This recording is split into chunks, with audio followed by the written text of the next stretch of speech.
بسم الله الرحمن الرحیم. السلام علیکم ګرانو زده کوونکو، ګلالۍ ماشومانو، د نن ورځې درس ته هم ښه راغلاست. نن به موږ تاسې د شپږم صنف د لومړي فصل د پای ازموینې پوښتنې به سره حل کړو. تاسو د دوو درسونو 21مه برخه ده.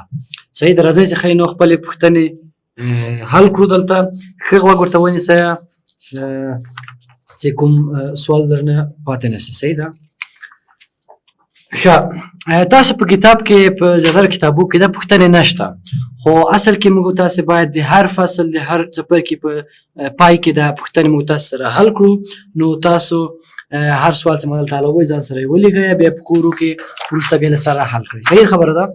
ښه، لومړی پوښتنه دا ده چې د 3 10 او 19 عددونه په رومي رقمونو ولیکئ. موږ څه رقم تاسې رومي رقمونه لیکو؟ په یاد مو دي؟ ښه، رومي رقمونه لومړی پوښتنه 3 څه رقم لیکو په رومي اعدادو باندې؟ په یاد مو دي؟ آفرین. 3 الف غوندې ورکوو او په سر یې بیا داسې 2 خطونه کش کوو. صحیح ده. بل 10 څه رقم لیکو په رومي رقمونو؟ 10 بیا داسې د انګلیسي ژبې ایکس لیکو او 2 خطونه سره کش کوو. صحیح ده.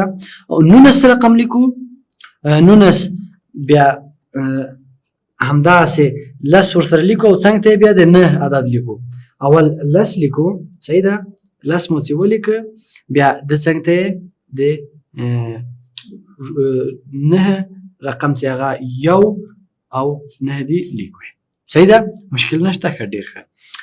دومه پوښتنه، پر 2 د تقسیم قابلیت او پر 5 د تقسیم د قابلیت فرق څه دی؟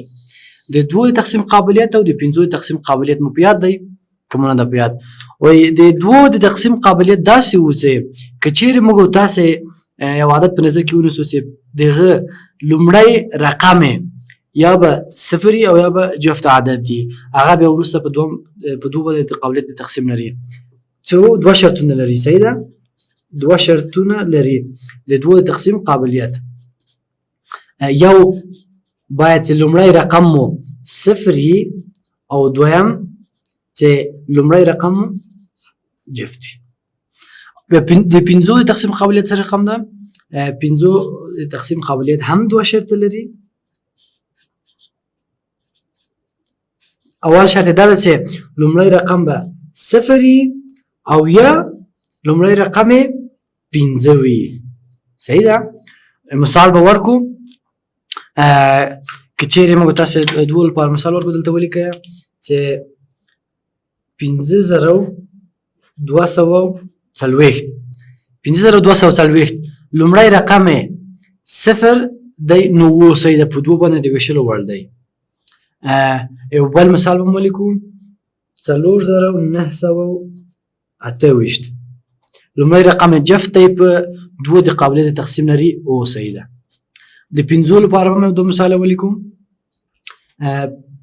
3125 لومړی رقم مو 15 دی، نو په 5 باندې د ویشلو وړتیا لري. 2140 لومړی رقم مو صفر دی، نو 5 د ویشلو وړتیا لري. فرق د 2 او د 5 په دې کې ده، د ویشلو د وړتیا د تقسیم د قابلیت فرق په دې کې ده، یا توپیر په دې کې ده چې لومړی رقم که صفر یې خو په دواړو د ویشلو وړتیا لري، او که 15 یې په 5 د ویشلو وړتیا لري، او که جفت یې بیا په 2 د ویشلو وړتیا لري. صحیح ده. دې ته ښه غوږ ونیسئ. یا به 15 یا به صفر یې چې په 5 د تقسیم د قابلیت ولري او یا د ویشلو وړتیا ولري، او یا صفر یا جفت یې چې په 2 د ویشلو وړتیا ولري. آفرین. دا دوم سوال. یا وروسته بیا، آیا دغه 2499 عدد پر 2 د تقسیم وړ دی که نه؟ پر 2 د تقسیم د قابلیت پړاوونه ترسره کړئ. دلته موږ تاسې نه د 2 د تقسیم قابلیت پوښتنه کوي، او موږ تاسې عدد د 2499 موږ تاسې عدد ده 2499 دا په 2 باندې د ویشلو وړتیا لري که نه لري؟ په 2 باندې د ویشلو وړتیا لري که نه لري؟ دا موږ تاسې اوس پیدا کو. نو پړاوونه دا رقم مو د و د ویشلو د وړتیا د قابلیت تقسیم چې موږ تاسې به لومړی رقم به مو لرې کوو 249 پاتې کېږي او وروسته به مو لومړی رقم مو چې حذف کړی دی او لرې کړی مو د هغه به مو 2 چند کړو او بېرته به مو له مخکیني عدد نه کم کړو 9 چې 2 چند کو کېږي 18 اوس بیا منفي کوو ښه د 9 نه چې 8 لاړ شي یو آفرین د 4 نه چې یو لاړ شي 3 او 2 راکته کوو او همدا پړاو بیا تر هغه پورې مخته وړو چې موږ تاسې داسې یو عادت پورې ورسېږو چې هغه یا صفر او یا هم داسې یو عادت چې په باندې د ویشلو وړتیا ولري که داسې یو عادت موږ ته لاسته راغی نو موږ تاسې ویلی شو چې دغه موږ تاسې 2499 عادت په مجموع کې په باندې د ویشلو وړتیا لري که داسې یو کار ونه څه نو موږ تاسې وایو چې دغه عادت په باندې د ویشلو وړتیا نه لري دا پړاو بیا له سره مخته وړو لومړی رقم ترې لرې کوو پاتې کېږي 23 یو چې لرې شو اوس یې بېرته دوچن کوو او له پاتې عدد نه منفي کوو له 3 نه چې 2 لاړ شي یو او 2 هم راکوزوو ځکه چې بل عدد نشته چې ترې منفي شي دلته پاتې شو 21 په باندې د ویشلو وړتیا لري که نه لري لري ښه آفرین د و چې 3 سره ضرب کو 21 کېږي که نه و ضرب د 3 چې کو 21 کېږي نو موږ تاسو ته داسې یو عدد لاسته راغلی دلته 21 چې په باندې د ویشلو وړتیا لري نو موږ تاسې له دې نه ویلی سو چې موږ تاسې ټول عدد په باندې د ویشلو وړتیا لري بیا غوږ ونیسئ څه مو وکړه دلته په باندې د عدد د ویشلو د وړتیا معلومولو قابلیت د تقسیم معلومولو لپاره لومړی عدد ترې کموو یا یې حذف کوو یا یې لرې کوو او پاتې عدد نه همدا لرې کړل شوی عدد دوچن کوو ترې منفي کوو یې نه مو چې ترې منفي که نه مو چې تر لرې که او بیا مو دوچن که 18 شو او له 249 نه مو 18 دلته منفي کوو صحیح ده په لومړي پړاو کې دا موږ تاسې لومړی پړاو څه دلته بیا مو له 249 نه 18 منفي که 9 نه 7 لاړ شي یو او 4 نه 7 لاړ شي 3 2 هم راکوزوو ځکه چې بل عدد نشته چې 2 تر منفي شي دلته پاتې شو 211 نو 211 موږ نه پوهېږو چې په باندې د ویشلو وړتیا لري که نه لري نو دا پړاو به بیا له سره مخته وړو او په دویم ځل مو ولیدل چې کله چې دلته 23 نه مو یو چې دوچن کو منفي کو بېرته 21 پاتې شو په دې پوه شو چې دغه 21 په باندې د ویشلو وړتیا لري نو ځکه موږ تاسې ویلی شو چې موږ تاسې 2499 عدد په د ویشلو وړتیا لري صحیح خبره ده آفرین دا هم حل شو راځئ چې یو څو نورې پوښتنې دي راسره هغه هم حل کړو ښه دلته تاسې په بل درېیمه پوښتنه کې راغلي دي چې 1600 عدد لومړی تجزیه او بیا د طاقت په شکل ولیکئ 1600 تجزیه او بیا د طاقت په شکل ولیکئ 1600 کله چې تجزیه کېږي اول مو په یاد وي چې موږ تاسې تجزیه کوو په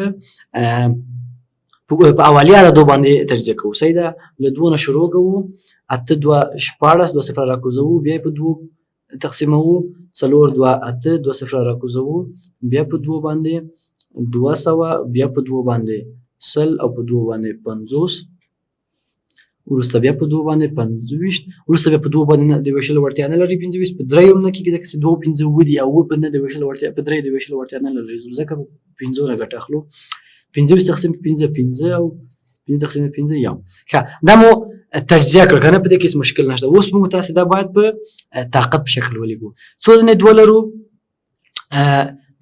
دلته موږ تاسې 1 2 3 4 5 شپږ دانې 2 لرو نو د لیکلو په وخت کې به موږ تاسې لیکو چې 2 په توان یا په طاقت د شپږ 2 په طاقت د شپږ ضرب د څو دانې 15 دلته لرو 2 دانې 15 هم لرو نو 15 به هم د طاقت په شکل لیکو چې 15 په توان د 2 دغه د موږ تاسې 1600 د طاقت په شکل ولیکلی سوی 2 په توان د شپږ دا معنی چې 2 ضرب د 2 ضرب د 2 ضرب د 2 ضرب د 2 شپږ ځلې او 5 په توان د 2 څه معنی لري چې 2 5 ځان سره 2 واره په ضرب حالت کې صحیح ده مشکل نشته ډېر ښکلی مشکل نشته.